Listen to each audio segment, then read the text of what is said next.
یہ انسان جو ہے اس کی عظمت کا اس سے اندازہ کرائی. اس دنیا کی زندگی تو اس زندگی کا بہت ہی چھوٹا سا وقت. تو ہمیں کیا دیا ہے اللہ تعالیٰ نے اور کیا سکھایا ہے اللہ تعالیٰ نے؟ مومن تو لازماً مسلم ہے، ہر مسلم لازماً ایمان نہیں ہے، مومن نہیں. یہ نہیں کہا کہ بادشاہ صاحب پہلے مجھ پر ایمان لائی.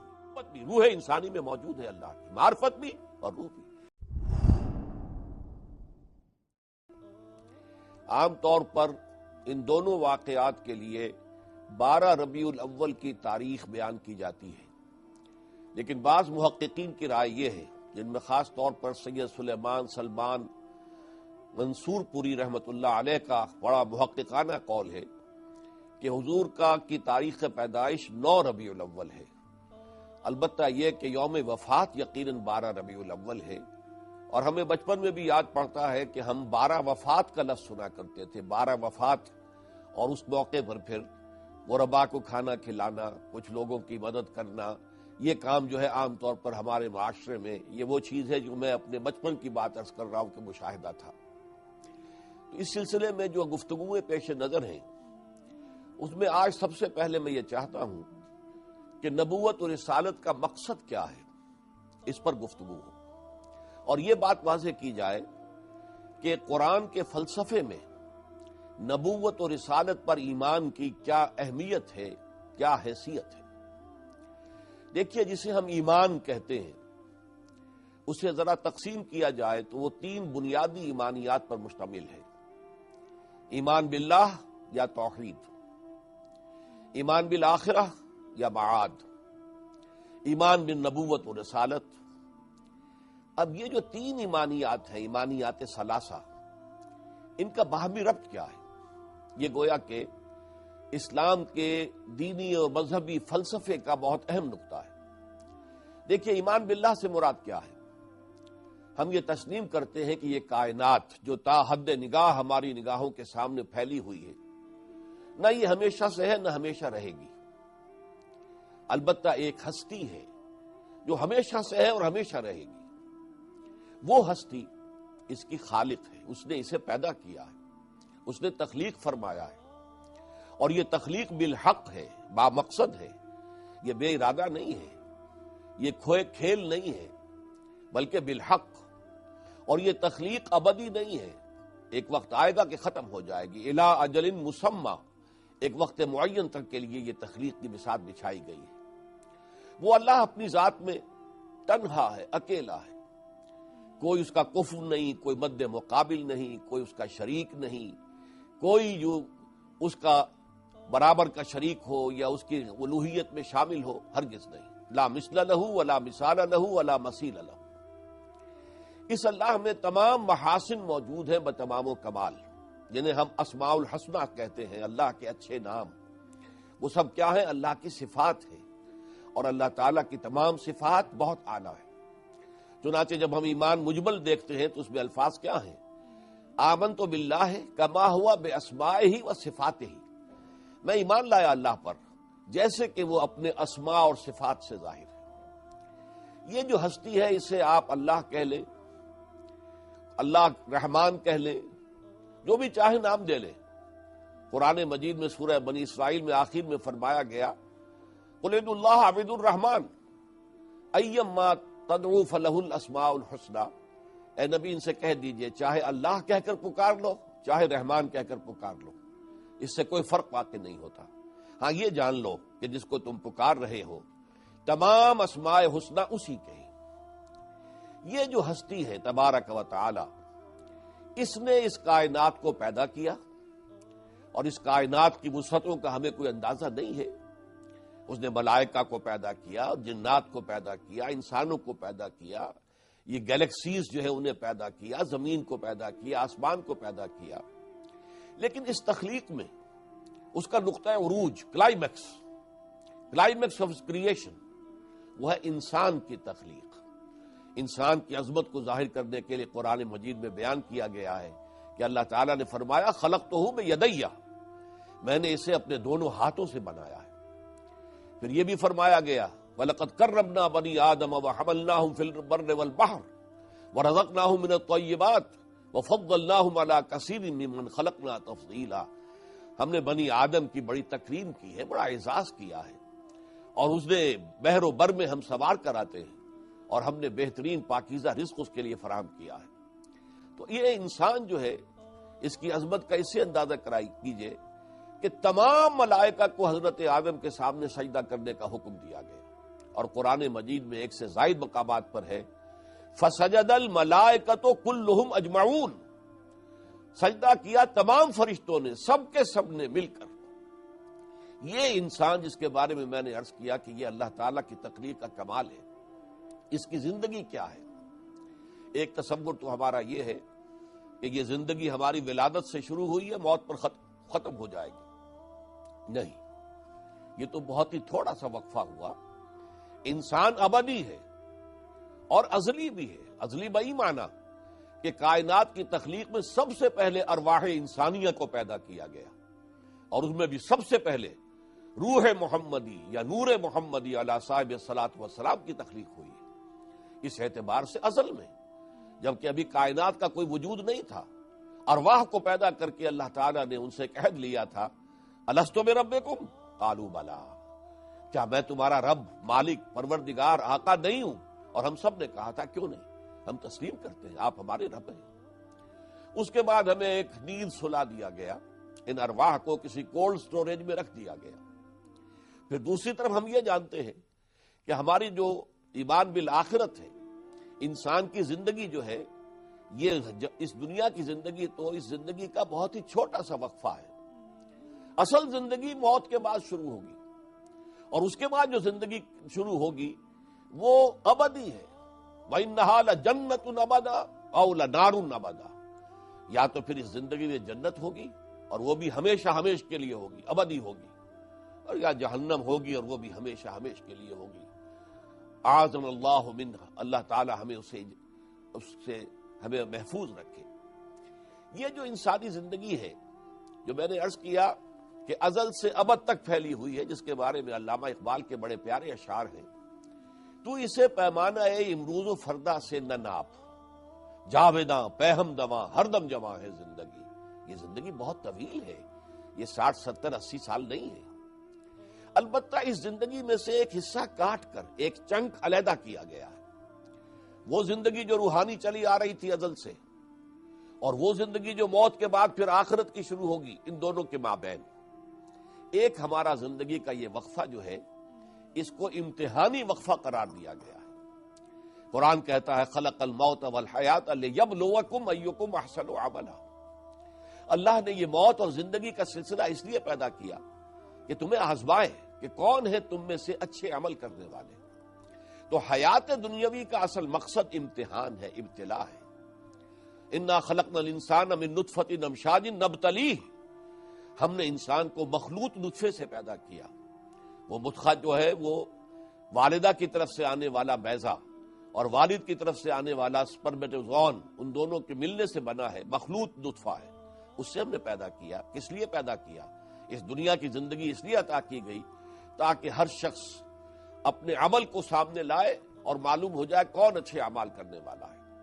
اسی کو علامہ اقبال نے بھی کہا ہے کہ اس زیاں خانے میں تیرا امتحان ہے زندگی۔ تو میں نے پہلا شعر سنایا تھا، تو اسے پیمانہ امروز و فردا سے نہ ناپ، جاویداں پہم دواں ہر دم جواں ہے زندگی۔ اس زندگی کا یہ چھوٹا سا وقفہ، اس کے بارے میں آخری شعر اس نظم کا ان کا یہ ہے، قلزم ہستی سے تو ابھرا ہے مانند حباب، اس زیاں خانے میں تیرا امتحان ہے زندگی۔ یہ میں نے آپ کے سامنے دو ایمانیات کا تذکرہ کیا، ایمان باللہ اور توحید، اور ایمان بالآخرہ یا معاد، اور اس کے ضمن میں بات سامنے آ گئی کہ یہ حیات دنیاوی ایک امتحانی وقفہ ہے، ایک آزمائشی دور ہے۔ اب یہاں ایک سوال پیدا ہوتا ہے، امتحان لیا جاتا ہے کچھ پڑھا کر، سکھا کر، یا آزمایا جاتا ہے کچھ دے کر۔ آپ اپنے کسی بچے کو 100 روپے کا نوٹ دیجئے اور پھر آپ دیکھتے ہیں کہ وہ کدھر جاتا ہے، آیا وہ کہیں مٹھائی یا کوئی اور چیز کی طرف دوڑتا ہے، یا وہ کہیں کسی کتاب فروش کے پاس پہنچتا ہے، کوئی کتابیں خریدتا ہے، کوئی رسالے خریدتا ہے۔ اس سے آپ کو اندازہ ہو جائے گا کہ اس کا میلان کدھر ہے۔ تو اسی طریقے سے جیسا کہ میں نے عرض کیا، امتحان یا لیا جاتا ہے کچھ پڑھا کر سکھا کر، اور یا لیا جاتا ہے کچھ دے کر۔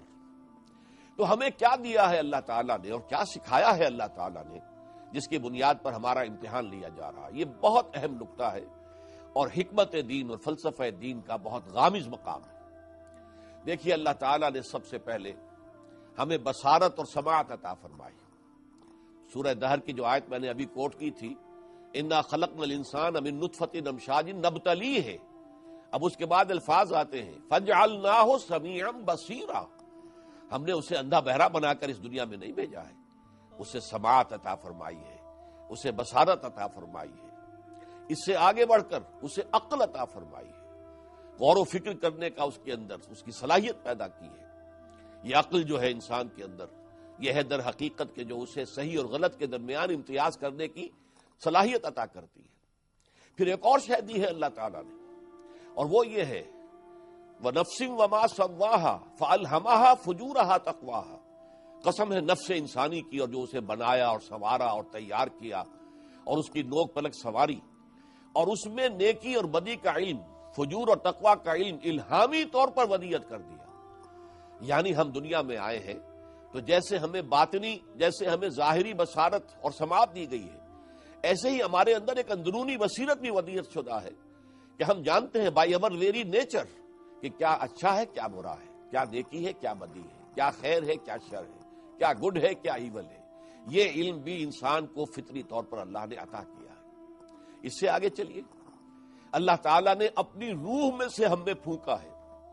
مسجود ملائک جو بنایا تھا حضرت آدم علیہ السلام کو، تو دو جگہ قرآن مجید میں ذکر موجود ہے کہ فرشتوں سے اللہ نے فرمایا تھا کہ میں ایک انسان پیدا کرنے والا ہوں، انی خالق بشرا من صلصال من حمأ مسنون، لیکن جب میں اس کو تیار کر لوں، بنا دوں، سنوار دوں، وَنَفَخْتُ فِيهِ مِن رُوحِي فَإِذَا سَوَّيْتُهُ وَنَفَخْتُ فِيهِ مِن رُوحِي فَقَعُوا لَهُ سَاجِدِينَ، جب میں اپنی روح میں سے اس میں پھونک دوں تو گر پڑنا اس کے سامنے سجدے میں۔ فَسَجَدَ الْمَلَائِكَةُ كُلُّهُمْ أَجْمَعُونَ، میں پہلے بھی سنا چکا ہوں، اس میں کوئی مستثنا نہیں ہے۔ حضرت جبرائیل بھی تھے اور میکائیل بھی تھے اور اسرائیل بھی تھے اور اسرافیل بھی تھے، اور سارے ملائکہ کلہم اجمعون، انہوں نے حضرت آدم کو سجدہ کیا۔ تو یہ روح ربانی جو ہمارے اندر پھونکی گئی ہے، اس روح کے اندر اللہ تعالیٰ کی معرفت بھی موجود ہے اور اللہ تعالیٰ کی محبت بھی، اگرچہ وہ یوں سمجھ لیجئے دھیمی دھیمی آنچ کے ساتھ سلگتی ہوئی آنچ کے مانند ہماری روح میں اللہ کی محبت بھی ہے۔ یہ ساری چیزیں دیکھ کر ہمیں اس امتحان گاہ میں بھیجا گیا کہ اب دیکھیں گے تم کیا کرتے ہو۔ اب اس معاملے میں سمجھ لیجئے، اس سے ایک نقطہ بہت واضح ہو جائے گا، کیونکہ یہ جو اللہ نے دیا ہے انسان کو، اس کا پھر نقطہ عروج ہوگا جس کا میں بعد میں ذکر کروں گا، وہ نبوت اور رسالت ہے۔ لیکن یہ جان لیجئے کہ اگر کوئی نبی نہ آتا، کوئی رسول نہ بھیجے جاتے، تب بھی ہر انسان اکاؤنٹیبل تھا، رسپانسیبل تھا۔ ہم نے تمہیں نیکی اور بدی کا شعور عطا فرمایا تھا، تم نے بدی کو ترک کیوں نہ کیا، نیکی کو اختیار کیوں نہ کیا؟ ہم نے تمہیں عقل دی تھی، ہم نے تمہیں سماعت اور بصارت دی تھی، اور ہماری پوری کائنات، ہماری تخلیق تمہارے سامنے پھیلی ہوئی تھی، وہ آیات الہیہ تھی۔ ان فی خلق السماوات والارض واختلاف اللیل والنہار لآیات لأولی الالباب، یقیناً آسمانوں اور زمین کی تخلیق میں اور دن اور رات کے الٹ پھیر میں نشانیاں ہیں ہوش مند لوگوں کے لیے۔ تم نے کیوں نہ سوچا، کیوں نہ ہماری آیات کو دیکھ کر ہمیں پہچانا؟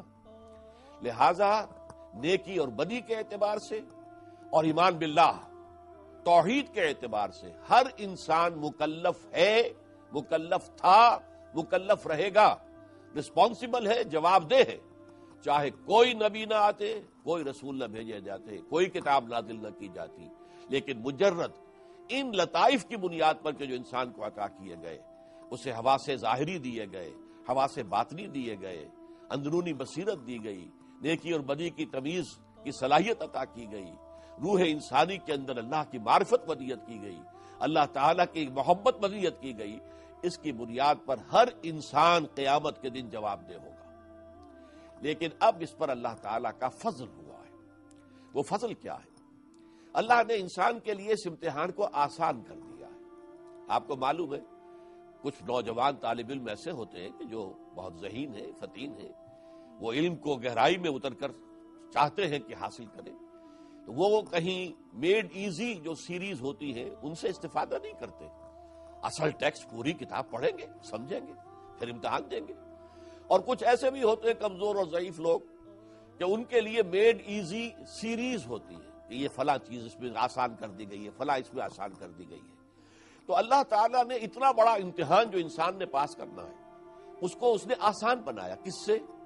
اللہ نے اپنے برگزیدہ بندوں کو مبعوث کیا جو انسانیت کے معراج پر فائز تھے، جو معصوم تھے، جن سے خطا کا صدور ہو ہی نہیں سکتا تھا، جن کی سیرت و کردار بڑے اعلیٰ درجے کی، اعلیٰ پیمانے کی تھی، جن کا دامن سیرت بالکل داغدار نہیں تھا، صاف تھا. ان کو اللہ تعالیٰ نے وحی کے ذریعے سے خاص علم ہدایت بھیج دیا. یہ وحی کا سلسلہ ایمان بالوحی، فرشتوں کے ذریعے سے، حضرت جبرائیل علیہ السلام کے ذریعے سے وحی آتی رہی. اور یہ وحی اس لیے آئی کہ جو میرے بندے زیادہ سمجھدار نہیں ہیں، یہ نبی ان کے سامنے دین کی دعوت کو کھول کر بیان کرے، میری معرفت ان پر واضح کرے، میرے احکام ان تک پہنچائیں. میں جن چیزوں کو پسند کرتا ہوں اس کا علم انہیں دے، اور جن چیزوں کو میں ناپسند کرتا ہوں اس کا علم انہیں دے. پھر یہ کہ ان کی سیرت، ان کی کردار ایک کھلی کتاب کے مانند ہو، کوئی ان پر شک نہ کر سکے، کوئی یہ نہ کہہ سکے یہ دنیا کے طالب ہیں یا چودراہٹ کے حصول کے لیے انہوں نے یہ سارا ڈھونگ رچایا ہے. معاذ اللہ، ایسے انسان نہایت پاکیزہ کردار اور سیرت کے انسان، ان کے پاس اللہ تعالیٰ نے وحی کے ذریعے سے جو بذریعہ فرشتہ آئی، بذریعہ جبرائیل آئی، اپنا پیغام بھیج دیا تاکہ لوگوں تک اس پیغام کو پہنچا دو. یہ گویا کہ اللہ تعالیٰ کی طرف سے ہدایت کا آخری مرحلہ ہے. اسی لیے اس کو رحمت کہا گیا. نبوت اور رسالت رحمت ہے، اس لیے کہ در حقیقت اس سے وہ عظیم امتحان جو ہے ہماری زندگی کا امتحان، اس زیاں خانے میں تیرا امتحان ہے زندگی، اس عظیم امتحان کو پاس کرنا ہمارے لیے آسان ہو گیا. ہم نے نبیوں کی پاک سیرتوں کو دیکھا، ہم نے ان کی شخصیتوں کا مشاہدہ کیا، ان کے پاس جو وحی آئی ہم نے وہ سنی، اس کا مطالعہ کیا، اس پر غور کیا. تو اس سے در حقیقت جو ہمارے دلوں کے اوپر اگر کوئی غبار آ گئے تھے جس کی وجہ سے ہم اپنے دل کے اندر، جو ہماری روح کے اندر جو مضمر حقائق ہے ان کی طرف سے ہماری توجہ ہٹ گئی تھی، ان کی طرف ہماری توجہ ہو گئی، اور اللہ تعالیٰ کا ایمان، اللہ کی صفات کمال، ان سب کے بارے میں ہمیں علم حاصل ہو گیا. ہمارے لیے اب آسان ہو گیا امتحان. تو یہ اللہ کی رحمت ہے. اور یہ رحمت جس پر کہ تفصیلی گفتگو انشاءاللہ بعد میں ہوگی، یہ تدریجاً ترقی کرتے ہوئے سید المرسلین، خاتم النبیین محمد صلی اللہ علیہ وسلم پر نقطۂ عروج کو پہنچ گئی. اسی لیے آپ کو کہا گیا وَمَا أَرْسَلْنَاكَ إِلَّا رَحْمَةً لِّلْعَالَمِينَ، اے نبی، اے محمد، ہم نے نہیں بھیجا ہے آپ کو مگر تمام کے تمام جہان جتنے بھی ہیں جہان والے، ان سب کے لیے ہم نے رحمت بنا کر بھیجا ہے. تو یہ نبوت و رسالت جو ہے اس طور سے حضور صلی اللہ علیہ وسلم کی شخصیت کے اندر اپنے مقام عروج، نقطہ عروج، اپنے کمال کو پہنچ گئی. اب یہاں تھوڑا سا نقطہ جو ہے قابل غور ہے، یہ دو الفاظ کیوں آ رہے ہیں، نبوت اور رسالت؟ آخر اگر تو حقیقت ایک ہی ہے تو پھر دو اصطلاحات ضروری نہیں ہیں، اور دو اصطلاحات علیحدہ ہیں تو ان کے مفہوم میں بھی کچھ نہ کچھ فرق ہوگا. اس لیے کہ یہ بات مسلم ہے، کسی زبان کے دو الفاظ بالکل مترادف، بالکل ہم معنی نہیں ہو سکتے، ورنہ وہ الفاظ وضع ہی نہ کیے جاتے. ہر لفظ وضع ہوتا ہے کسی خاص معنی کے لیے، تو اگر الفاظ مختلف ہیں تو معنی مختلف ہے. تو نبوت اور رسالت میں کیا فرق ہے؟ یہ بھی بڑا ایک ہمارے علم کلام کا ایک بہت اہم جو ہے مسئلہ ہے. اس پر لوگوں نے اپنی اپنی صلاحیت، اپنی اپنی طبیعی رجحان کے مطابق جو ہے جو اس میں کچھ رائے دی ہیں، مختلف آراء ہیں، جن میں سے ایک چیز جو ہے وہ متفق علیہ ہے. نبوت عام ہے، رسالت خاص ہے. ہر نبی تو رسول نہیں ہو سکتا، ہر رسول لازماً نبی ہے. نوٹ کر لیجئے اس کو. یہ عام و خاص کی نسبتیں دین کے اور مزید اصطلاحات بھی ہیں جن میں جوڑوں کی شکل میں موجود ہیں. اسلام عام ہے، ایمان خاص ہے. ہر مومن تو لازماً مسلم ہے، ہر مسلم لازماً ایمان نہیں ہے، مومن نہیں ہے. سورہ حجرات میں کہا گیا ہے آیت نمبر 14 میں قالت الاعراب آمنا قل لم تؤمنوا ولكن قولوا اسلمنا ولما يدخل الايمان في قلوبكم. اے نبی یہ بدو دعویٰ کر رہے ہیں کہ ہم ایمان لے آئے، آپ ان کو بتا دیجئے تم ہرگز ایمان نہیں لائے ہو، ہاں تم یہ کہو ہم اسلام لے آئے ہیں، اطاعت قبول کر لی ہے اور ابھی تک ایمان تمہارے دلوں میں داخل نہیں ہوا. ایمان تو تب ہوگا اور مومن تم تب ہوگے جبکہ ایمان تمہارے دلوں میں راسخ ہو جائے، ایک پرسنل کنوکشن، ایک یقین کے درجے میں دل میں محکم ہو جائے گا تو مومن ہوگے. لہذا اسلام عام ہے، ایمان خاص ہے. اسی طریقے سے جہاد عام ہے، قتال خاص ہے. قتال تو مسلح جنگ ہوگی، تلواروں سے ہو، نیزوں سے ہو، رائفلوں سے ہو، کلاشنکوف سے ہو، بموں سے ہو، لیکن بہرحال وہ مسلح جنگ جو ہے اسے قتال کہیں گے. البتہ جہاد بالقلب، جہاد باللسان، حق کے لیے انسان اپنی زبان استعمال کر رہا ہے، یہ بھی جہاد ہے. ایک نبی یا نبی کا کوئی پیرو وہ اگر اللہ کے دین کی دعوت کو عام کر رہا ہے، اللہ نے جو نطق اور گویائی اسے عطا کی ہے اس کے ذریعے سے لوگوں کو اللہ کی طرف بلا رہا ہے، اس میں اپنا وقت لگا رہا ہے، اپنی صلاحیت صرف کر رہا ہے، اللہ نے جو بھی قوت اسے عطا کی ہے اسے صرف کر رہا ہے، تو وہ بھی مجاہد ہے. تو جہاد عام ہے، جہاد باللسان بھی ہوگا. آج کے دور میں بہت بڑا جہاد بالقلم ہے. ایسی کتابیں لکھی جائیں، ایسے اخبارات و رسائل ہوں کہ جن سے لوگ اللہ کی طرف جو ہے راغب ہو جائے. یہ سارا کام جو ہوگا اور علمی سطح پر جو بھی غلط نظریات ہیں ان کا ابطال کیا جائے، ان کی نفی کے لیے دلائل دیے جائیں، شرک کے لیے یا الحاد کے لیے دلائل دے کر جو ہے لوگوں کو توحید اور ایمان کی طرف دعوت دی جائے. یہ جہاد بالقلم ہے. تو جہاد تو یوں سمجھیے کہ حضور صلی اللہ علیہ وسلم کی حیات طیبہ میں پہلے دن سے جب آپ پر وحی کا آغاز ہوا ہے، جب آپ کی نبوت ظاہر ہوئی ہے، یا نوٹ کیجئے میں کہہ رہا ہوں جب نبوت ظاہر ہوئی ہے، نبوت شروع ہوئی نہیں کہہ سکتے ہم، اس لیے کہ نبی پیدائشی طور پر نبی ہوتا ہے، بلکہ نبی عالم ارواح میں بھی نبی تھا. چنانچہ حضور نے اپنے بارے میں فرمایا جب آپ سے پوچھا گیا متا وجبت لک النبوۃ یا رسول اللہ، اے اللہ کے رسول صلی اللہ علیہ وسلم آپ کو نبوت کب ملی؟ آپ نے فرمایا والآدم بین الماء والطین، ابھی آدم جو ہے اس کا گارا ہی گھولا جا رہا تھا اس کی تخلیق کے لیے، یعنی جسمانی تخلیق، مادی تخلیق کا آغاز ابھی نہیں ہوا تھا، یا ہوا تھا تو ابھی وہ ایک درمیانی مرحلے میں تھا، لیکن عالم ارواح میں بھی میں اللہ کا نبی تھا. تو نبوت کا ظہور کہتے ہیں، جب پہلی وحی آئی تو وہ نبوت کا ظہور ہوا. اس اعتبار سے آپ نے اپنے اول یوم ظہور نبوت سے لے کر 15 برس تک جو کام کیا ہے، دعوت، تبلیغ، لوگوں کی اصلاح، لوگوں کی تربیت، لوگوں کو منظم کرنا، ایک طاقت بنانا تاکہ باطل کے ساتھ پنجہ آزمائی کی جا سکے، باطل کو جڑ سے اکھیڑنے کے لیے جہاد اور قتال کا مرحلہ بھی آ سکے. تو یہ ہے جہاد اور قتال میں فرق. نبوت اور رسالت کا فرق بھی یہ ہے کہ نبوت عام ہے اور رسالت خاص ہے. بعض لوگوں نے کہا کہ نبی وہ ہوتا ہے جو نئی شریعت لے کر آئے، لیکن یہ بات پوری نہیں ہوتی، اس لیے کہ حضرت مسیح علیہ السلام رسول، انہوں نے کہا کہ رسول وہ ہوتا ہے کہ جو نئی شریعت لے کر آئے، تو یہ بات صحیح نہیں ہے. حضرت مسیح علیہ السلام کو نئی شریعت نہیں لائے، بلکہ حضرت موسیٰ ہی کی شریعت کو انہوں نے نافذ کیا ہے. لہذا وہ رسول، اس کے باوجود ہمیں معلوم ہے کہ وہ رسول تھے، رسولاً الی بنی اسرائیل. تو مختلف ڈیفینیشنز ہوئی ہیں، میں اس میں اپنے غور و فکر کا حاصل ان الفاظ میں پیش کروں گا کہ نبوت در حقیقت ایک طرح کا کاڈر ہے، ایک مقام ہے، ایک مرتبہ ہے، اور رسالت جو ہے وہ ایک طرح کی اپوائنٹمنٹ ہے، منصب ہے. سادہ ترین مثال کیا ہے؟ ہمارے ہاں آپ کو معلوم ہے کہ سرکاری ملازمین کے کارڈرز مقرر ہیں. یہ سی ایس پی آفیسر ہیں، یہ پی سی ایس ہیں، انہوں نے امتحان پاس کیے، امتحان دیے، کمپٹیشن کے امتحانات میں کامیاب ہوئے، پھر ان کو ٹریننگ دی گئی. سی ایس پی آفیسرز کی ٹریننگ اور ہوتی ہے، پی سی ایس آفیسرز کی ٹریننگ اور ہوتی ہے. یہ ان کا کارڈر معین ہو گیا. اب ایک سی ایس پی آفیسر کسی ضلع کا ڈپٹی کمشنر لگا ہوا ہے، یہ اس کا منصب ہے، یہ اپوائنٹمنٹ ہے، لیکن وہ سی ایس پی افسر رہے گا ہمیشہ، اپنی موت تک جو ہے وہ شمار ہوگا سی ایس پی کارڈر کا آدمی ہے. اپوائنٹمنٹ میں کبھی ہو سکتا ہے کہ وہ کسی ضلع کا ڈپٹی کمشنر لگا ہوا ہو، یہ ہو سکتا ہے کہیں صوبائی حکومت میں یا مرکزی حکومت میں کہیں سیکریٹری ہو، ڈپٹی سیکریٹری ہو، جوائنٹ سیکریٹری ہو، لیکن ان کا ایک کاڈر کیا ہے؟ سب سی ایس پی آفیسرز ہیں۔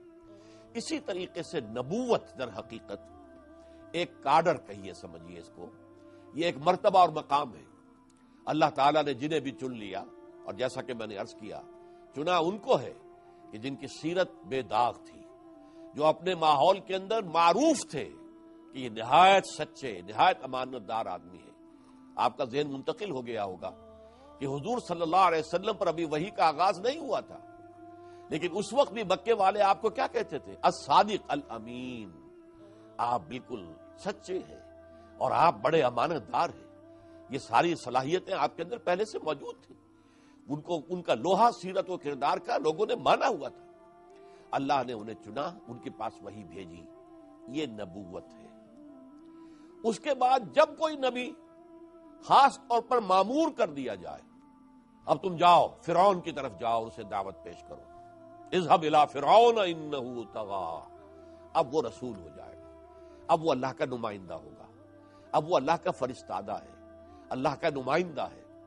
اس اعتبار سے، یا کسی کو، جیسا کہ میں نے ابھی آیت آپ کو سنائی، حضرت عیسیٰ کو رسولا الی بنی اسرائیل، ہم نے رسول بنا کر بھیجا بنی اسرائیل کے لیے، یا الی عاد اخاہم ہودا، قوم عاد کی طرف ہم نے ان کے بھائی حضرت ہود کو رسول بنا کر بھیجا، ولا سمودا اخاہم صالحا، قوم سمود کی طرف ہم نے ان کے بھائی حضرت صالح علیہ السلام کو رسول بنا کر بھیجا۔ اور یہ اب جان لیجئے فرق، گویا کہ میری اس گفتگو کا حاصل یہ ہے کہ نبی کسی خاص اپوائنٹمنٹ پر نہیں ہوتا، ہاں وہ خیر کی دعوت دیتا ہے، لوگوں کو بھلائی کی طرف بلاتا ہے، اس کی شخصیت جو ہے وہ خود روشنی کا ایک مینار ہوتی ہے، جس ماحول میں وہ رہتا ہے وہ چمکتا ہوا ایک ستارہ اور دمکتا ہوا ایک چراغ ہے، لیکن اسے خاص حکم نہیں ملا ہے کہ جاؤ اور تبلیغ کرو۔ یہ معاملہ جو ہے یہ باریک سا فرق ہے، لیکن حکم جب مل جائے اور معین کر دیا جائے، جاؤ فلاں قوم کی طرف، عاد کی قوم کی طرف جاؤ ہود، اور سمود کی قوم کی طرف جاؤ، اور جاؤ فرعون کی طرف اے موسیٰ اذهب الى فرعون انه طغى، اب ان کی اپوائنٹمنٹ ہو گئی ہے۔ یہی وجہ ہے، دیکھیے نوٹ کیجئے کہ حضور نے فرمایا علماء امتی کا انبیاء بنی اسرائیل، میری امت کے جو علماء ہوں گے، علماء حقانی، حق پر چلنے والے علماء، علماء تو احادیث میں خبر دی گئی ہے، علماء سو بھی ہوں گے، دنیا دار مولوی بھی ہوں گے، جن کے لیے وہ علم اور پڑھنا پڑھانا صرف ایک پیشہ ہوگا اور کچھ نہیں، ان کا مطلوب دنیا ہوگی اور کچھ نہیں۔ اس کی بڑی خبریں ہمیں دی گئی، اور آج کے دور کی جو زوال کی انتہا ہے وہ یہ ہے کہ اکثریت کا معاملہ یہی ہے، یہ ایک پروفیشن بنا لیا گیا ہے۔ لیکن جو عالم حقانی ہو، جو عالم ربانی ہو، جو واقعتاً مخلص ہو، اللہ کا مخلص بندہ ہو، جو لوگوں کو سکھا رہا ہے، اس پر خود عمل پیرا ہو، وہ گویا کہ انبیاء بنی اسرائیل کے درجے میں ہے۔ وہ گویا کہ جو نبوت کا رتبہ تھا جو حضرت موسیٰ علیہ السلام کی امت میں، حضرت موسیٰ علیہ السلام رسول تھے، لیکن آپ کے بعد سے لے کر حضرت عیسیٰ علیہ السلام تک بے شمار نبی آئے ہیں، لیکن وہ نبی تھے صرف۔ حضرت داؤد نبی تھے، رسول نہیں تھے۔ حضرت سلیمان نبی تھے، رسول نہیں تھے۔ خود حضرت موسیٰ سے قبل حضرت یوسف نبی تھے، رسول نہیں تھے۔ یہی وجہ ہے کہ انہوں نے جو مصر کا بادشاہ تھا اس سے یہ نہیں کہا کہ پہلے مجھ پر ایمان لاؤ، نہیں، حالانکہ وہ نبی تھے، لیکن یہ کہ جب انہوں نے اس خواب کی تعبیر صحیح بتا دی اور یہ بات سامنے آ گئی کہ ایک بہت بڑا قحط آنے والا ہے، بہت بڑے پیمانے پر تباہی ہوگی، تو اس کے لیے پھر اس نے چاہا کہ بندوبست اس کے لیے کیا کیا جائے، تو حضرت یوسف نے اپنے آپ کو پیش کر دیا، انی حفیظ علیم اجعلنی علی خزائن الارض، تم مجھے زمین کے سارے اختیارات عطا کر دو، زراعت کے اور بندوبست کے، تو میں امین بھی ہوں اور میں علیم بھی ہوں، حفیظ بھی ہوں۔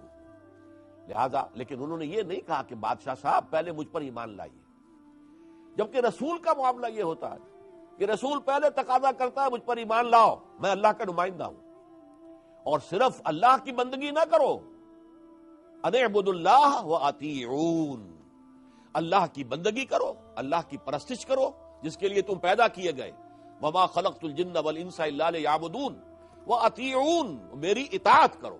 برملا ان کا دعویٰ یہ رہا ہے، سورہ شعراء کے اندر کتنے ہی رسولوں کا ذکر کیا گیا ہے، جن میں سے ہر ایک کے ذکر میں یہ الفاظ آئے ہیں، ان اعبدوا اللہ واطیعون، اللہ کی بندگی کرو اور میری اطاعت کرو۔ یہ ہے معاملہ، یہ نبی کا معاملہ نہیں ہوتا۔ حضرت یعقوب نبی تھے، بس ایک بہت نیک انسان، ایک علاقے میں رہ رہے ہیں، ان سے نیکی پھیل رہی ہے، از خود پھیلے گی۔ وہ تو جہاں آگ ہوگی اس سے حرارت ماحول میں پھیلے گی، اگر کہیں برف کی سلیں رکھی ہے تو اس سے برودت اور ٹھنڈ جو ہے ماحول میں سراج کرے گی۔ اس اعتبار سے ایک نیچرل فینومن کے طور پر ان کے ذریعے سے نیکی پھیلتی ہے اور بدی کا استحصال ہوتا ہے، لیکن وہ مامور نہیں ہوتے اس پر کہ اب کھڑے ہو جاؤ اور اب جو ہے دعوت دو اور لوگوں کو بلاؤ کہ میری بندگی کریں اور تمہاری اطاعت کریں۔ یہ ہے مقام رسالت کا۔ اور آخری بات سمجھ لیجئے، قرآن مجید میں بیان کیا گیا ہے وما كنا معذبین حتی نبعث رسولا۔ اللہ تعالیٰ جب کسی قوم کی طرف بھیج دیتا تھا کسی رسول کو، اور رسول اپنی دعوت سے، اپنی تبلیغ سے، اپنی تربیت سے وہ حق کو مبرہن کر دیتا تھا، واضح کر دیتا تھا، لیکن اس کے بعد بھی اگر قوم کفر پر اڑی رہی، اگر قوم جو ہے شرک پر اڑی رہی، تو پھر اس قوم کا صفایا کر دیا گیا۔ قرآن مجید میں اس کے لیے عذاب الاکبر کے الفاظ بھی آئے ہیں، بڑا عذاب۔ چھوٹے چھوٹے عذاب بھی آتے رہتے ہیں، لیکن پھر آخر میں بڑا عذاب ہوتا۔ قوم ہود بہت بڑی قوم تھی، حضرت ہود علیہ السلام نے ان کے اوپر اتمام حجت کر دیا، لیکن پھر یہ کہ چونکہ انہوں نے بحیثیت مجموعی حضرت ہود کی دعوت کو رد کر دیا، وہ ہلاک کر دیے گئے۔ قوم سمود، اس کی بھی بڑی تہذیب تھی، انہوں نے پہاڑوں کی چٹانوں کو تراش کر اپنے لیے محل بنائے تھے، ان کو ہلاک کر دیا گیا۔ کالم یغنوا فیہا لا یرا الا مساکنہم، اب تمہیں سوائے ان کے مسکن کے اور کچھ نظر نہیں آ رہا۔ جہاں پہ آباد تھے، یہاں کبھی قوم عاد آباد تھی، یہاں کبھی کوئی قوم سمود آباد تھی۔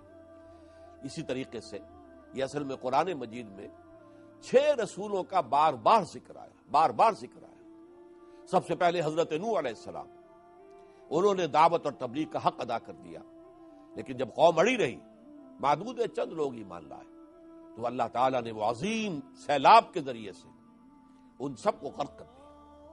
پھر حضرت ہود کی قوم ہلاک ہوئی، حضرت صالح کی قوم ہلاک ہوئی، پھر حضرت لوط علیہ السلام بھیجے گئے تھے، سدوم اور عمورہ کی بستیاں، لیکن چونکہ اس دونوں بستیوں نے ان کی دعوت کو قبول کرنے سے انکار کر دیا، تباہ و برباد کر دی گئی۔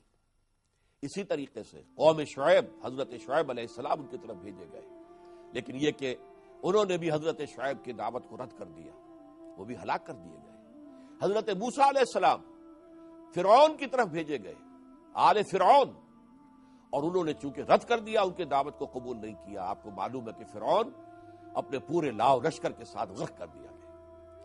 یہ معاملہ نبیوں کا نہیں ہے، نبی دعوت دیتے ہیں، ان سے خیر پھیلتا ہے، بھلائی ان سے یقیناً معاشرے کے اندر، جیسے ہمارے ہاں یوں سمجھیے اور سادہ بات ہو جائے گی، جیسے ہماری تاریخ میں اولیاء اللہ جو ہے ان کے ذریعے سے کتنا خیر پھیلا ہے، صوفیاء کرام کے ذریعے سے، علماء حقانی کے ذریعے سے۔ آخر یہ سارا عالم اسلام جو اس وقت 150 کروڑ کے قریب نفوس پر مشتمل ہے، تو ظاہر بات ہے کہ حضور صلی اللہ علیہ وسلم کے زمانے میں آپ کی دعوت و تبلیغ سے تو صرف اہل عرب ہی مان لائے تھے، اہل ہند تو نہیں لائے تھے، اور اہل ایران تو نہیں لائے تھے، اہل روم تو نہیں لائے تھے، شمالی افریقہ کے لوگ تو نہیں لائے تھے۔ یہ ساری دعوت و تبلیغ صحابہ نے کی، اولیاء اللہ نے کی، صوفیاء کرام نے کی، علماء کرام نے کی، تبلیغ کی، لیکن وہ رسول نہیں تھے۔ ان کا درجہ جیسا کہ میں آپ کو بتا چکا ہوں کہ حضور نے فرمایا علماء امتی کا انبیاء بنی اسرائیل، نبوت جو ہے گویا کہ اس کی حد تک تو ان کا مرتبہ اور مقام ہے، لیکن فرق کیا ہوگا؟ نبی نہیں ہے وہ، کا انبیاء بنی اسرائیل، کاف آتا ہے عربی زبان میں کسی شے کی مشابہت کے لیے، کہ میری امت کے علماء حقانی جو ہیں وہ بنی اسرائیل کے انبیاء کے مانند ہوں گے، ان کے ہم رتبہ ہوں گے۔ لیکن فرق کیا رہے گا؟ نبی کے پاس وحی آتی تھی، اولیاء اللہ کے پاس، صحابہ کرام کے پاس، صوفیاء کرام کے پاس، علماء حقانی کے پاس وحی نہیں آتی۔ وحی کا دروازہ بند ہو چکا ہے محمد الرسول اللہ صلی اللہ علیہ وسلم پر، وحی نہیں آتی، لیکن وحی کامل قرآن حکیم ان کے پاس موجود ہے، قرآن حکیم کے نور میں، اس کی روشنی میں انہوں نے اپنی زندگی کا رخ معین کیا ہے، تو گویا کہ وہ خود بھی اپنی جگہ پر روشنی کا مینار بن گئے ہیں کہ ان کے ذریعے سے شیخ معین الدین اجمیری رحمۃ اللہ علیہ، آپ کو معلوم ہے 90,000 ہندو جو ہے وہ ایک شخص کے ہاتھ پر ایمان لایا، تو روشنی کے مینار تھے کہ نہیں تھے؟ ہمارے پاکستان میں بابا فرید گنج شکر رحمۃ اللہ علیہ، ان کے ذریعے سے جنوبی پنجاب کے تمام قبیلے، وٹو قبیلہ بہت مشہور، سیال قبیلہ بہت مشہور، بہت بڑا، یہ دونوں بڑے قبیلے ان کے ہاتھ پر ایمان لائے، لیکن وہ نبی نہیں تھے۔ نبوت کا دروازہ محمد الرسول اللہ صلی اللہ علیہ وسلم پر ختم ہو کر بند ہو گیا، لیکن یہ ہے کہ جیسا کہ میں نے عرض کیا، جب رسول آتے تھے اور قوم ان کی بات کو ماننے سے انکار کر دیتی تھی بحیثیت مجموعی، سوائے معدود چند لوگ کے، تو اس قوم کو ہلاک کر دیا جاتا۔ نبی کا معاملہ یہ نہیں ہے، جیسے کہ میں نے ایک فرق یہ بتایا کہ نبی مطالبہ نہیں کرتا کہ پہلے مجھ پر ایمان لاؤ اور مجھ پر میری اطاعت جو ہے اس کو تسلیم کرو، رسول اس کا دعویٰ کرتا ہے۔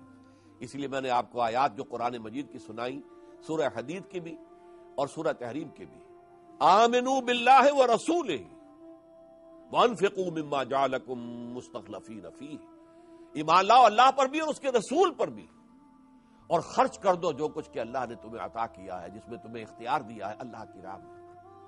اور اسی طریقے سے سورہ تغابن میں فرمایا آمنوا باللہ ورسولہ والنور الذی انزلنا واللہ بما تعملون خبیر، ایمان لاؤ اللہ پر اور اس کے رسول پر صلی اللہ علیہ وسلم، اور اس نور پر جو ہم نے نازل کیا یعنی قرآن حکیم، اور جو کچھ تم کر رہے ہو اللہ اسے دیکھ رہا ہے۔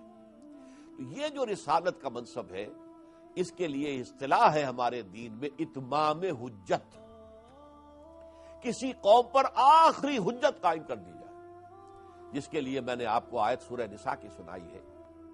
وہاں بہت سے نبیوں کا بڑا عمدہ گلدستہ ہے، انبیاء کرام کے اسماء گرامی کا، یہ چھٹے پارے کے آخر شروع میں آپ کو ملے گا۔ اور اس کے بعد فرمایا رسلا مبشرین و منذرین لئلا یکون للناس علی اللہ حجت بعد الرسل وکان اللہ عزیزا حکیما، ہم نے اپنے ان رسولوں کو مبشر اور نذیر بنا کر بھیجا، یہ بشارت دینے والے تھے جو راہ حق کو اختیار کرے اس کے لیے جنت ہے، روح و ریحان و جنت نعیم، اور جو غلط راستے پر جائیں گے ان کے لیے جہنم ہے، کھولتا ہوا پانی ہے حمیم، ان کے لیے جو ہے عذاب ہے ابدی۔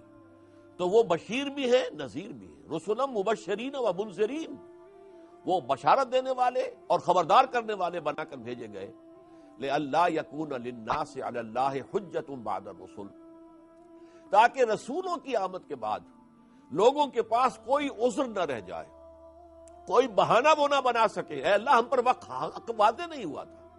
وہاں فرمایا جائے گا پہلے تو تمہیں میں نے عقل دی تھی، پہلے تو میں نے تمہیں سماعت اور بصارت سے نوازا تھا، پہلے میں نے تمہارے نفس میں نیکی اور بدی کا شعور اور پہچان اور تمیز ودیت کر دی تھی، میں نے تمہارے دل میں، تمہارے اندر اپنی روح میں سے پھونکا تھا، جس میں میری معرفت بھی تھی ڈورمنٹ شکل کے اندر، وہ فعال نہیں تھی، پوٹینشل معرفت اللہ کی۔ اسی طریقے سے محبت ڈورمنٹ، لیکن یہ کہ پوٹینشل محبت بھی روح انسانی میں موجود ہے اللہ کی، معرفت بھی اور روح بھی، میں اور محبت بھی، تو میں نے یہ ساری چیزیں دے کر تمہیں بھیجا تھا نا امتحان کا ہم نے، اور پھر آگے بڑھ کر میں نے نبی بھیجے، کیا تمہارے پاس نذیر نہیں آئے تھے؟ کیا تمہارے پاس خبردار کرنے والے نہیں آئے تھے؟ کیا تمہیں لوگوں نے میرا پیغام نہیں پہنچایا تھا؟ رسلا مبشرین و منذرین لئلا یکون للناس علی اللہ حجت بعد الرسل، کہ نہ رہ جائے انسانوں کے پاس کوئی عذر، کوئی بہانہ، یہ پیش کرنے کے لیے اللہ تعالیٰ کے محاسبے کے مقابلے میں کہ اللہ ہمیں تو معلوم نہیں تھا، ہمیں تو بتایا نہیں گیا۔ فرمایا جائے گا ان کے زمانے کے نبی رسول کھڑے ہو کر کہیں گے اے اللہ تیرا جو پیغام ہم تک آیا تھا بدریہ وہی، وہ ہم نے ان تک پہنچا دیا تھا اور اس پر عمل کر کے بھی دکھا دیا تھا کہ یہ کوئی ایسا پیغام نہیں ہے جو ناقابل عمل ہو، یہ بالکل عملی پروگرام ہے۔ دیکھو میں انسان ہوں، میرے بیوی بچے ہیں، میں کھانا کھاتا ہوں، میں بازاروں میں پھرتا ہوں، اپنی ضروریات پوری کرتا ہوں، بشر ہوں، لیکن میرے پاس وہی آئی ہے، قل انما انا بشر مثلکم یوحی الی انما الہکم الہ واحد، میں بھی انسان ہوں، جیسے تم ماں باپ سے پیدا ہوئے، میری بھی ایک والدہ تھی، میرے بھی ایک والد تھے، میں انسان ہوں، اور میرے اندر وہ ساری ضرورتیں ہیں، ساری حوائج اور احتیاجات، میرا بھی پیٹ کھانے کو مانگتا ہے، میرے اندر بھی اللہ تعالیٰ نے انسانی داعیات رکھے ہوئے ہیں۔ اور جیسا کہ میں نے عرض کیا، نبوت اور رسالت کے بعد جو فرق ہے وہ تو بیان کر چکا ہوں، ایک آخری فرق اور نوٹ کر لیجئے۔ نبی شہید کیے جا سکتے تھے اور کیے گئے، حضرت یحییٰ قتل کیے گئے، حضرت زکریا قتل کیے گئے۔ رسول قتل نہیں ہو سکتا، رسول اللہ کا نمائندہ بن کر آتا ہے، اور اللہ تعالیٰ کا یہ فیصلہ ہے، کتب اللہ لاغلبن انا ورسلی، اللہ نے طے کر دیا ہے کہ میں اور میرے رسول غالب آ کر رہیں گے۔ رسول مغلوب نہیں ہو سکتا، وہ اللہ کا نمائندہ ہے، اس کائنات کی عظیم ترین جو سلطنت ہے، ریاست ہے، اس کا نمائندہ بن کر آیا ہے۔ جیسے آپ کو معلوم ہے کہ سفیر کا قتل کر دینا جو ہے یہ گویا کہ اعلان جنگ ہے، تو گویا کہ نبی نہیں رسول، وہ اللہ کا سفیر ہے، اسے قتل نہیں کیا جا سکتا۔ اسی لیے قرآن مجید میں دو تین مقامات پر یہ بات آئی ہے، وَلَقَدْ سَبَقَتْ كَلِمَتُنَا لِعِبَادِنَا الْمُرْسَلِينَ إِنَّهُمْ لَهُمُ الْمَنْصُورُونَ، یہ بات ہماری پہلے سے طے شدہ ہے اپنے بندوں کے لیے جنہیں ہم رسول بنا کر بھیجیں، ان کی مدد لازماً کی جائے گی اور ان کا غلبہ ہوگا۔ تو یہ چیز جو ہے رسول کبھی قتل نہیں ہو سکتا۔ اور یہیں سے آپ نقطہ سمجھ لیجئے، حضرت یحییٰ اور حضرت عیسیٰ یہ ہم عصر ہیں، ایک ہی زمانے میں ہیں۔ حضرت یحییٰ کو قتل کر دیا گیا، وہ نبی تھے، رسول نہیں تھے۔ البتہ حضرت عیسیٰ، انہیں سولی دینے کی کوشش کی گئی، اللہ نے زندہ انہیں آسمان پر اٹھا لیا، وہ قتل نہیں ہو سکتے تھے، وہ دنیا میں دوبارہ آئیں گے۔ اس لیے کہ حضرت یحییٰ کا ذکر قرآن میں سورہ آل عمران میں آتا ہے تو ان کے بہت سے جو محامد ہیں، جو ان کی تعریف کے کلمات آنے کے بعد نبیم من الصالحین پر بات ختم ہو جاتی ہے، وہ نبی تھے صالحین میں سے۔ لیکن حضرت عیسیٰ کا جب ذکر آتا ہے تو وہاں الفاظ آتے ہیں رسولاً الی بنی اسرائیل، وہ رسول تھے بنی اسرائیل کی طرف، وہ قتل نہیں ہو سکتے تھے۔ یہی وجہ ہے کہ خود حضور کی یہ ہمیں حدیث ملتی ہے، لَوَدِدتُّ أَنْ أُقْتَلَ فِي سَبِيلِ اللَّهِ ثُمَّ أُحْيَا ثُمَّ أُقْتَلَ ثُمَّ أُحْيَا ثُمَّ أُقْتَلَ، میری بڑی خواہش ہے میں اللہ کی راہ میں قتل ہو جاؤں، مجھے شہادت کی لذت نصیب ہو جائے، اور پھر مجھے زندہ کیا جائے، اور پھر ایک مرتبہ میں قتل ہو جاؤں، اور پھر مجھے زندہ کیا جائے، اور پھر میں قتل ہو جاؤں۔ بتا کس قدر شوق ہے، کتنی بڑی آرزو ہے، لیکن اللہ تعالیٰ نے آپ کی یہ آرزو پوری نہیں کی۔ آپ رسول ہیں، آپ قتل نہیں ہو سکتے، ہمارے قاعدے کے خلاف ہے۔ انہم لہم المنصورون وان جندنا لہم الغالبون، رسول جو ہیں ان کی تو مدد ہو کر رہتی ہے، اور ہمارا لشکر رسول اور اس کے ساتھی اہل ایمان وہ پھر غالب آتے ہیں۔ بھی غلبہ ہوا ایک طرح کا، اور ایک غلبہ وہ ہے جو اللہ نے خاتم النبیین صلی اللہ علیہ وسلم، سید المرسلین صلی اللہ علیہ وسلم کو عطا فرمایا۔ عرب، جزیرہ نما عرب پر فیصلہ کن غلبہ، اذا جاء نصر اللہ والفتح ورأیت الناس يدخلون فی دین اللہ افواجا فسبح بحمد ربک واستغفر انہ کان توابا۔ یہ غلبہ پورا عرب ایمان لے آیا، ایک اسلامی ریاست قائم ہو گئی، ایک حکومت اللہ کی، حکومت الہیہ جو ہے زمین پر قائم ہو گئی۔ جو عیسائیوں کی جو دعا ہے سورہ فاتحہ کے درجے میں جو ان کے ہاں ہے، اس میں یہ الفاظ بھی آتے ہیں، بڑے پیارے الفاظ ہیں، Thy kingdom come, Thy will be done on earth as it is in heavens۔ اے رب تیری حکومت قائم ہو جائے، تیرا حکم جاری و ساری ہو جائے، اور تیری مرضی زمین پر بھی اسی طرح پوری ہونے لگے جیسے کہ آسمانوں میں پوری ہو رہی ہے۔ تو یہ کام ہوا ہے محمد رسول اللہ صلی اللہ علیہ وسلم کے دست مبارک سے۔ اب ایک آخری نقطہ میں آپ کے سامنے رکھ رہا ہوں، تاریخ نبوت و رسالت۔ دیکھیے حضرت آدم علیہ السلام کے بارے میں کہ وہ آج سے کتنے عرصے پہلے کی شخصیت ہے، کوئی ہمارے پاس یقینی ذریعہ نہیں ہے۔ تورات کا اگر بیان مانا جائے تو وہ 6000 سال تقریباً بنتے ہیں، ویسے اندازہ جو ہے میرے نزدیک 10,000 برس کا ہوگا۔ وہ انسان جو ابتدائی انسان تھے، جو ابھی آدم نہیں بنے تھے، جن میں ابھی خلافت نہیں آتا، وہ تھے، بے شمار تھے۔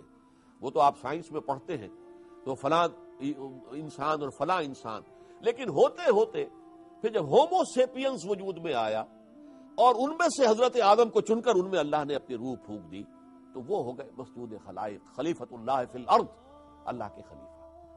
اب نوٹ کیجئے، نبوت اور آدمیت ان دونوں نے بیک وقت سفر شروع کیا ہے، اس لیے کہ پہلے انسان حضرت آدم اللہ کے پہلے نبی بھی ہے۔ نبوت اور آدمیت حضرت آدم سے ان کی نسل، آدمیت اور نبوت کا سفر بیک وقت شروع ہوا۔ پہلے انسان حضرت آدم، پہلے نبی بھی ہیں۔ اس کے بعد جیسے جیسے انسان ترقی کرتا گیا، انسان کا ذہنی ارتقاء ہوا، علمی ارتقاء ہوا، سائنٹیفک ارتقاء ہوا، سوشل ارتقاء ہوا، تو جیسے جیسے انسان ترقی کر رہا تھا اسی طرح اس ہدایت کے اندر بھی اضافہ ہوتا چلا جا رہا تھا۔ ظاہر بات ہے کوئی بچہ اگر پرائمری کا طالب علم ہے تو آپ اسے پی ایچ ڈی کی تعلیم تو نہیں دے سکتے۔ آپ پی ایچ ڈی استاذ بھی اس کے لیے رکھ دیجئے تو کیا کرے گا بیچارہ؟ وہ پڑھائے گا تو وہی کچھ کہ جو اس بچے کی استعداد ہے۔ تو جب تک انسان ابھی عہد طفولیت میں تھے اس وقت تک نبوت تو ہے، چلی آ رہی ہے۔ حضرت آدم کے بعد دو اور انبیاء کا ذکر ہمیں ملتا ہے، حضرت شیس بھی ہے، حضرت ادریس بھی ہے، پھر حضرت نوح علیہ السلام کا ذکر ملتا ہے، اور حضرت نوح علیہ السلام پہلے رسول ہیں۔ آدم رسول نہیں تھے، صرف نبی تھے۔ حضرت شیس اور حضرت ادریس بھی نبی تھے، رسول نہیں تھے۔ پہلے رسول حضرت نوح علیہ السلام۔ اس میں ترقی ہوتی رہی، جیسے کہہ دیا گیا تھا حضرت آدم کو کہ اب تم جنت سے نکلو، زمین میں جا کر چارج سنبھالو، تمہیں ہم نے خلافت عرضی کے لیے پیدا کیا تھا۔ تو اسی وقت ایک چارٹر دے دیا گیا، فَإِمَّا يَأْتِيَنَّكُم مِّنِّي هُدًى فَمَن تَبِعَ هُدَايَ فَلَا خَوْفٌ عَلَيْهِمْ وَلَا هُمْ يَحْزَنُونَ۔ تو اب جب تمہارے پاس میری طرف سے ہدایت آئے، وہی آئے، تو جو کوئی اس ہدایت کی پیروی کرے گا تو اس کے لیے نہ کوئی خوف ہوگا نہ حزن۔ وَالَّذِينَ كَفَرُوا وَكَذَّبُوا بِآيَاتِنَا أُولَٰئِكَ أَصْحَابُ النَّارِ هُمْ فِيهَا خَالِدُونَ۔ اور وہ لوگ جو ہماری آیات کا انکار کریں گے اور کفر کریں گے وہ لوگ ہوں گے جہنمی، جس میں وہ ہمیشہ ہمیشہ رہیں گے۔ تو یہ نبوت اور آدمیت کا سفر چل رہا ہے۔ تو آج ہم نے نبوت و رسالت کا مقصد کیا ہے اور اسلام کے فلسفہ دین میں نبوت اور رسالت کا مقام کیا ہے، انبیاء اور رسل کے مابین کیا فرق ہے، کیا امتیاز ہے، اور یہ قافلہ نبوت و رسالت جو ہے، جو ایک وقت میں ساتھ ساتھ جس نے سفر شروع کیا تھا، وہ آدمیت کا سفر تو جاری ہے ابھی تک۔ آج 6 بلین لوگ ہیں اس دنیا کے اندر، اور آگے اگر فرض کیجئے ابھی اور 100 برس ہو اس دنیا کی زندگی کے تو یہ تعداد اور بڑھے گی۔ لیکن نبوت اپنے اختتام کو پہنچ کر اور رسالت اپنی تکمیل کو پہنچ کر محمد الرسول اللہ صلی اللہ علیہ وسلم کی ذات مبارکہ پر ختم ہو گئی۔ بارک اللہ لی ولکم فی القرآن العظیم ونفعنی وإیاکم بالآیات والذکر الحکیم۔